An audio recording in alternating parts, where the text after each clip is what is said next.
Friends ఇక్కడ చూడొచ్చు మీరు, నేను ఒక డయాగ్రామ్ అయితే ఆల్రెడీ వేసేసాను. ఇక్కడ ఏమిటంటే మనకి ప్రైమరీ లైన్, ఇంకా సెకండ్ ప్రైమరీ లైన్, ఇంకా సెకండరీ లైన్ మూడైతే నేను ఇక్కడ డ్రా చేశాను. ఇక్కడ ఫస్ట్ ఏమిటంటే మన మొబైల్ యొక్క బూట్ సీక్వెన్స్ ఎలా ఉంటుంది అంటే ప్రైమరీ లైన్ ఇంకా సెకండరీ లైన్ ఏ విధంగా వర్క్ అవుతుంది అనేది ఇక్కడ చూపించాను. సో ముందుగా మనకి మొబైల్ వచ్చేసి ఎప్పుడు కూడా ఏ విధంగా వర్క్ అవుతుంది అందరికీ తెలిసిందే.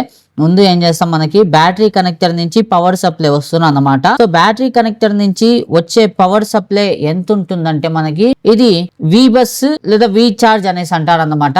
సో ఇక్కడ చూడొచ్చు, ముందైతే నేను బ్యాటరీ కనెక్టర్ ని డ్రా చేశాను. ఇక్కడ నుంచి మనకి 5 volts వి బస్, నేను ఛార్జింగ్ సెక్షన్ సంబంధించిన వీడియో చేశాను కదా, ఆ వీడియో మీరు చూసుంటే మీకు అర్థమైపోతూ ఉంటుంది వి బస్ ఎక్కడి నుంచి వస్తుందని. సో వి బస్ అయితే మనకి చార్జర్ నుంచి వస్తుంది కదా, సో చార్జర్ నుంచి ఇక్కడ బ్యాటరీ నుంచి అవుట్పుట్ వస్తుందంటే ఇది వి చార్జ్ అనమాట, వి బస్ అంటారు. 5 volt వస్తుంది అనమాట. వచ్చిన తర్వాత అది ఓవిపి ఐసీలోకి ఎంటర్ అవుతుంది 5 volts, ఓకేనా. సో ఇక్కడ ఓవిపి ఐసీ వచ్చేసి ఓవర్ వోల్టేజ్ ప్రొటెక్షన్ ఐసీ అన్నమాట.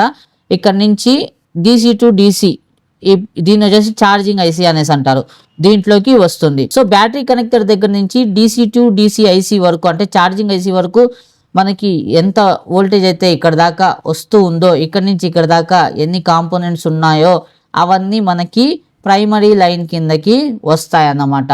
సో ఎక్కడి నుంచి బ్యాటరీ కనెక్టర్ దగ్గర నుంచి ఛార్జింగ్ ఐసీ దాకా మనకి వచ్చే లైన్ని మనం దీన్ని ప్రైమరీ లైన్ అనేసి అంటాం అన్నమాట.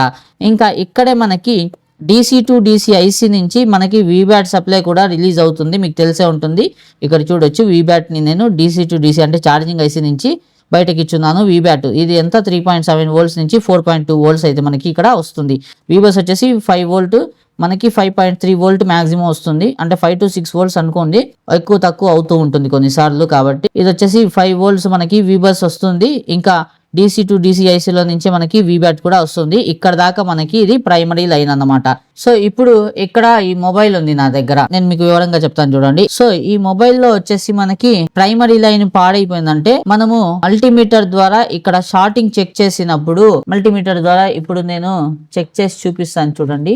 సో మల్టీమీటర్ ని మనం బీప్ బజర్ మోడ్ లో పెట్టుకుంటాము. ఇక్కడ ఓకే బీప్ వస్తుంది కదా.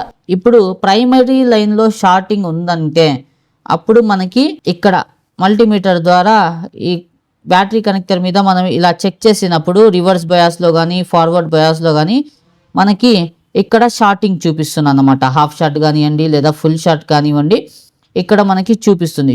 ఇప్పుడు ప్రైమరీ లైన్లో వచ్చేసి మనకి షార్టింగ్ ఉందంటే మనకి బ్యాటరీ కనెక్టర్ మీదే తెలిసిపోతుంది.